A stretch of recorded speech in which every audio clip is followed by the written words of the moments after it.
Hi hello नमस्कार जय जगन्नाथ आशा करुच्छी आपण मैंने बहुत भलरे थे मुझे बहुत भलरे अच्छी। आज जेहेतु मोर लास्ट गुरुवार तो मुझे जल्दी गाधे सारिकी आसिक ठाकुर पाखे झुटी पकई झुटी पकई सारापर मुझे सब ठाकुर को भल भाव पूजापूजी करके चंदन फूल देकी जमी पूजा करे तो सेमती फूल फूल देकी पूजा आरंभ करदेली मोर ठाकुर को। आज जेहेतु मोर लास्ट गुरुवार उद्यापन दिन तो आज मुझे साई मंदिर बाहरी तो चलतु जावा आज मुझे बुलेकी देखी साई मंदिर केमती कौन हो।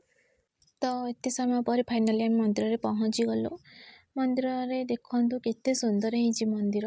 तो आज मंदिर में बाबा दर्शन बहुत भल भाव में आज खाली साई बाबा मोर उद्यापन नाला आज संक्रांति भी थिला तो जहाँ संक्रांति में भी बाबा भल भाव दर्शन हो गला। तो बहुत खुशी लगुच बाबा मंदिर को आसिकी।